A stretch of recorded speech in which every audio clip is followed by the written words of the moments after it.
Well, how about a little good news that's actually a real shot in the arm? Hi, I'm Scott Ott with Bill Whittle and Stephen Green, and this episode of Right Angles brought to you by the members at BillWhittle.com. Gentlemen, today, as we record this, I actually got that shot in the arm. Went to my local, or one of the many local places that I can go and get a COVID-19 vaccination, the first of 2 injections. And got to observe that process. And I'll tell you a little bit more about that a little later. But I thought, this is something that affects everybody in the country, and it might be interesting, or in the world, actually, come to think of it. Global pandemic. They weren't kidding when they said global. And so I thought it'd be interesting to talk to you guys just on a personal level about your thoughts on the whole vaccination idea and process. And so I'm going to ask kind of the same question to each of you. But Stephen Green, have you already gotten the shot? If so, why not? If you haven't, if not, why not? If so, I'm feeling a little lightheaded, I think. No. If you got it, what was that experience like? If you didn't, what are your plans? And I reserve the right to ask a follow-up question. Certainly. I haven't gotten the shot yet, but I'm looking forward to it. I've been getting vaccinations since I was a kid. I've been getting my flu shot every year. I'm a pretty dang healthy guy. The whole anti-vaccination thing is kind of mind-boggling to me. My dad was born in 1942, had a very mild case of polio as a kid, left him with nothing but a knee that was slightly bummed, but he was a cyclist. He did century courses, which are these 100-mile bike courses to keep his knee strong. But hardly anybody born after my dad has had polio at all, and you can't find a case of it since, I don't know, the early mid-50s, something like that. So this is my opinion on vaccines. Find me somebody with polio, and then maybe we can have that discussion. So because of my good health and my relative youth, I'm in my early 50s, I'm really low on the totem pole for getting the vaccine. My in-laws have both had their first shots. They're in their 70s. I think my mother-in-law has had her second shot. I'm not sure yet. But she already has a compromised immune system from another health thing that she's got. So I'm hoping that if she doesn't have her second shot already, that she gets it ASAP. And I want my wife to get it before I do because she spends more time with her parents, and I would like to make sure that she has the least chance possible of carrying this nasty little virus over to her parents' house. And it's just smart. It's just the right thing to do. That said, I'm not at all amazed by the efficiency with which this vaccine is getting out there. It has, and this would have nothing to do with whoever is in the White House. Joe Biden's had nothing to do with this. Trump would have had nothing to do with this, although through warp speed, he did get this whole program a big push with federal funds and all that good stuff. But Americans have a particular genius, even today, for self-organizing at the local level and getting stuff done. So I haven't had my shot yet, but I'm sure of 2 things. Number 1, I'll get it in the proper order for somebody of my age and good health. And number 2, when I do get it, it'll probably be just as efficient as possible. Yeah, it's funny you say that about your wife. My wife got hers last week or maybe the week before. And when she was signing up for it, she said that I could sign up too. And I said, she was able to do it because she's got some health situations that put her higher on the list. And I said, oh, no, I don't want to button line in front of anybody. I don't have any of those, conditions that would merit me moving up on the list. And she said, oh, they're taking obese people now. I was like, well, you're the wind beneath my wings, honey. But it's true. This little bug really likes feasting on people who are either old or overweight or vitamin D deficient. We know who the risk groups are. We gotta protect them. So, Bill Whittle, same questions to you, basically. Have you done it? Do you plan to do it? And what are your thoughts one way or the other when it comes to actually getting the vaccination process underway? I did see if they would be able to come by and do the vaccination here, but they wouldn't. So that would mean I'd have to leave the office. So I don't see a vaccine for me in the foreseeable future. Have you left the office in the last 6 months? No, I just don't think it's going to happen. What about your on-call personal physician? His concierge doctor. I have Dr. Fauci come down by helicopter and personally give me an inspection twice a day. There's an Argentina joke. I swear I didn't think I needed that many inspections, but Fauci insisted. I have had a few people say, that they're deeply concerned about the vaccine. Now, one person said they're concerned that the vaccine is going to change my DNA, and I'm pretty sure that vaccines don't work like that. But other people who I respect enormously have said you should take a look at this. So I am going to get the vaccine. I will do what I learned how to do this year in detail, and that is I'm just going to do a little bit of looking into it first. And I have enormous confidence in vaccines. I'm with Steve 100% of the way. The people who do most of the complaining about vaccines very likely would have been dead by now if it hadn't been for vaccines, and that's just a plain rotten fact.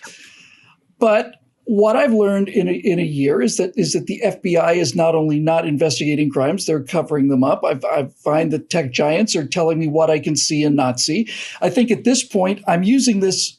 I just cannot be clear enough about this. I have an extremely high level of confidence in this, but I'm going to look at it anyway, because this is the lesson that I've learned from 2020, from the whole thing. And I think the thing that is the most destructive about this is how badly politicized things were, especially in the case of hydroxychloroquine and so on and so on and so on, that public health officials had a chance to really, really step up on this one.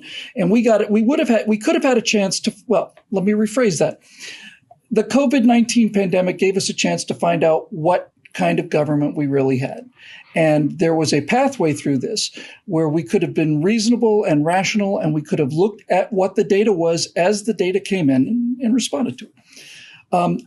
But in any event, a vaccine is a vaccine. And yes, I will be taking it. And like both of you, I think I'm going to have my wife go first, mostly because I want to see if there's any bad side effects. It's like a food taster. Yeah. Pretty much, yeah. Bill, can I ask you a follow-up question about that? I'm just going to say I'm the kind of guy in a movie who would say, if it's like we're both about to be tortured, I'm the guy who said, do what you want to the girl, just leave me alone. Go ahead. So follow-up question, because when you say something like, I'm going to do my own research, essentially, I'm going to look into this, it merits a check. And then in the next sentence, you essentially say the public health authorities have cashiered their credibility on the altar of political sensibility. How do you go about a research process when most of the research is coming out of places you would consider to be suspect because they're entangled with government? Not to put too fine a point on it, but I know how to look at data. I mean, I know you do. No. People are watching us. How do they do this? So what I'm saying is this: if you, I'm coming to this with a preconceived opinion, and in order to change that opinion, I'm going to have to see some credible evidence.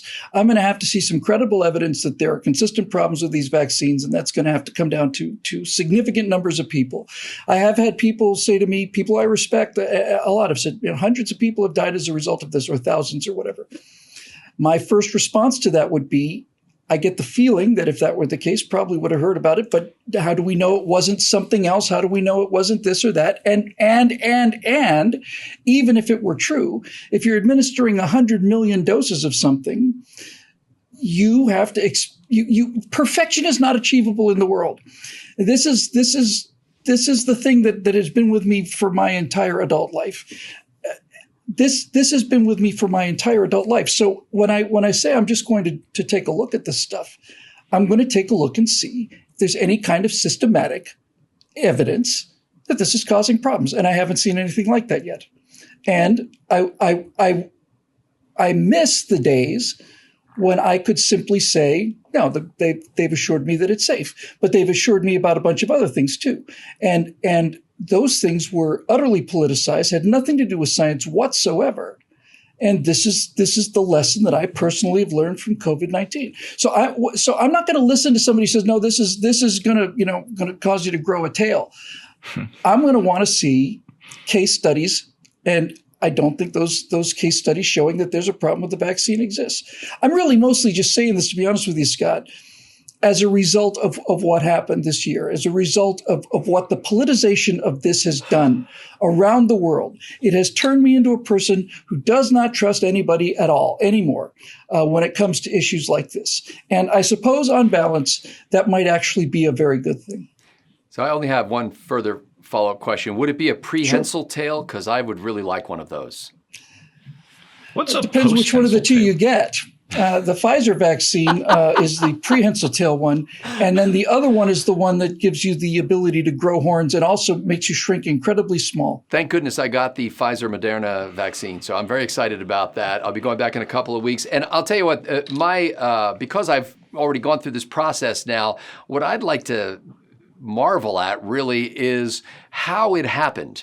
My wife booked this appointment online for me, and I got this little thing on my iPhone in your Apple Wallet that is, if you have the Eventbrite app, it actually shows up in your Apple Wallet as this little card with a QR code. So that's your ID when you get there, so they know you already signed up. You can't go without a reservation. I go to a local football stadium parking lot. I arrive exactly at 8 o'clock, which is when my appointment was supposed to be. So in other words, I was late.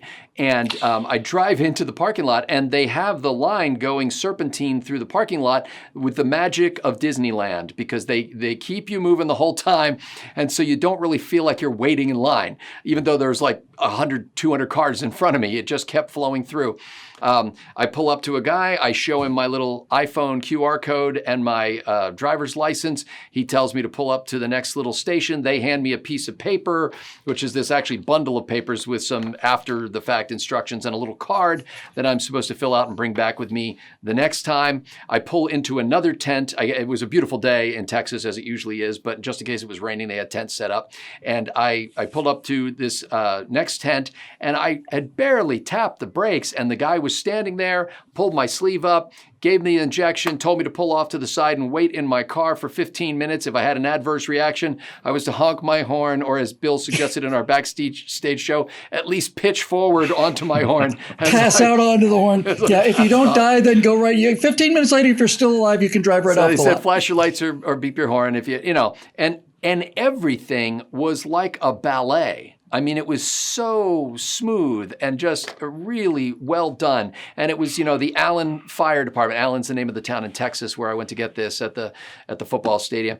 And the local community organization and the way the cones were set up in the parking lot, everything had clearly been carefully thought through so that the line could keep moving smoothly the whole time. I was out of there, I think before 8:30 certainly, but it may have been even earlier than that, because honestly, I don't think I waited the full 15 minutes. And I thought... How long ago did you get the shot, Scott? I thought two things.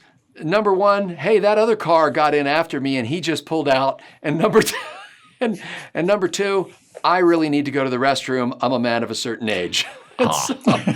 So I left the parking lot and found a nearby convenience store. But all of that to say, when we are challenged in this country, we have a way of organizing at the local community level, and you find out what kind of neighbors you have. You find out what kind of people, and it's not just the volunteer fire people and the paramedics and the people who are helping with the parking, it's the people who came to get the shots as well.